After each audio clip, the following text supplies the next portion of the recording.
El precio del combustible siempre es un hecho políticamente relevante alrededor del mundo. Este año tenemos la guerra entre Rusia y Ucrania, que ha devenido que la oferta de petróleo alrededor del mundo no sea la esperada y por lo tanto el precio de la gasolina sube debido a que la demanda de este producto de necesidad es inelástica. Ante una reducción de la oferta vemos un incremento exponencial en el precio de este producto. Entre las consecuencias políticas que se viven de este hecho alrededor del mundo, incluyen las consecuencias políticas del Perú, entre ellas el paro de transportistas convocado para el 27 de junio. Hay varios gremios de transportistas a nivel nacional. Generalmente difieren en demandas por regiones o por especificaciones particulares, pero todos ellos tienen una demanda en común, que es reducir el precio del combustible. En este caso, los gremios de transportistas ejercen mecanismo de presión para que el gobierno ceda ante sus demandas. Este mes se vence el plazo de la exoneración del impuesto selectivo al consumo al diésel y además incluir este precio en el Fondo de Estabilización Fiscal que actúa como una especie de subsidio al precio. Por lo tanto, se puede ver que el precio del combustible está subiendo e inclusive subiría aún más si es que estas medidas se reducirían.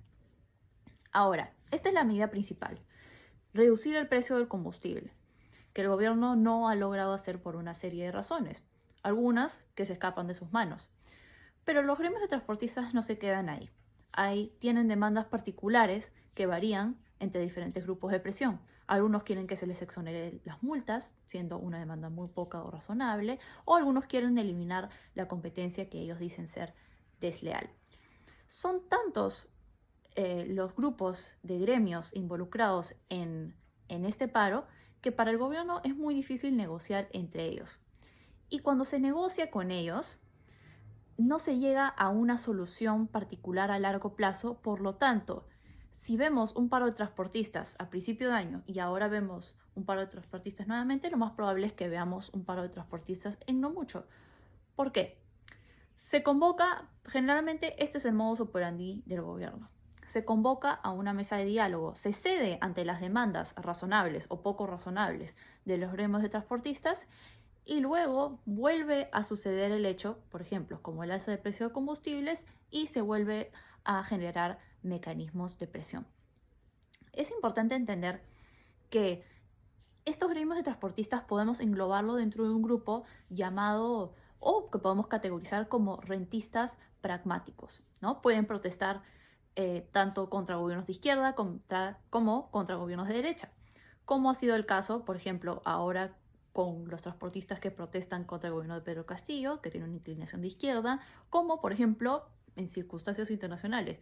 En Ecuador pueden protestar en contra de Lenín Moreno o en Brasil contra Jair Bolsonaro, que claramente son de tendencia más derechista. Entonces, y alrededor de la historia del Perú, también en los últimos años hemos visto que los transportistas han protestado indiferentemente de la inclinación ideológica del gobierno, porque ellos en sí no son ideologizados, son rentistas pragmáticos, que generalmente tienen demandas a veces razonables y otras veces muy poco razonables. Vemos, por ejemplo, que a pesar que ellos no son ideologizados, sino más bien aprovechan el momento para hacer demandas y acuerdos a sus intereses, los partidos o tal vez los movimientos de izquierda sí se suman a sus protestas aprovechando el momento, por así decirlo. Por ejemplo, podemos ver a los antauristas o podemos ver a aquellos que apoyan una nueva constitución aprovechando la protesta para poder visibilizarse en este momento crítico. Este es un asunto bastante difícil para el país que debe ser resuelto prontamente para que no se agrave aún más la crisis alimentaria que vivimos.